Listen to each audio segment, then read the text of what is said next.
Suzette Simon, and I'm actually outside of John DiLorenzo's garage, which is kind of unique because it's a welding place in the heart of Soho, which is a very trendy part of New York. So you really wouldn't expect this to be here, but it actually is. It's quite a unique place because you can actually, let your mind and your creativity wander when you come in here, because you can turn any piece of metal into something beautiful. So let's wait until Tom DiLorenzo gets here, and we'll have an interview with him on how just to do that.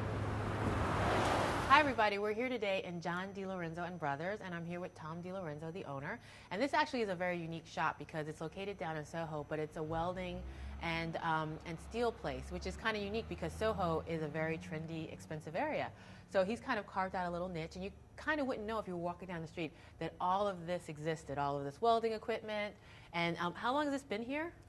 Well, the business is 100 years old, started in 1908. What do you love about welding? Well, it's you're creating, you start with something flat, and you put it together, and you create it, and you end up with a finished product that's going to last. With steel, it's going to last many, many years, and if it's maintained, it'll last forever. So. And that's what I actually love about welding too, because it's a very creative thing, and I have worked with Tom several times on many pieces. But the thing is, I wonder, like, a lot of women are creative. Is it a field that you find a lot of women gravitate to? There's more and more women. There's a couple of schools in the area. There's the Educational Alliance that teaches welding, and there's uptown. There's a sculpture center that teaches welding. That's what I took, the sculpture center. I took classes there. Okay, and people come in and pick up basically a lot of times just the scrap we were throwing out. They would just take the scraps and they could practice their welding. And I would say a good half, the last few years, a good half the people that are coming in are women. I think that it's a great hobby for women. I think that it's a very creative outlet for women. And I also think that it's a great way to meet men. Yucca, yucca. Now, you work with several artists. Now, are you an artist yourself? No. You just help the creative process. Well, we just do what we're told.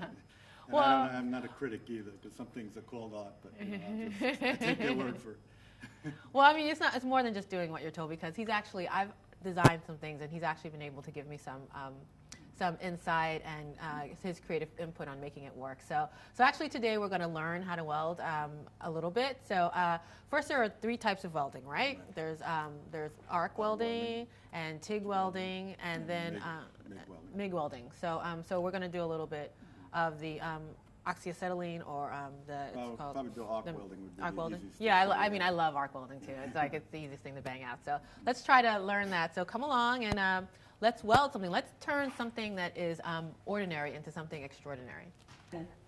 Okay, so I'm going to change into my overalls because welding can be a dirty business, but I do it with a little bit of fashion still. I kind of like my overalls because you never quite know who's going to be welding next to you. All right? Okay, yeah. Welder Sue. Okay. Tighter, tighter.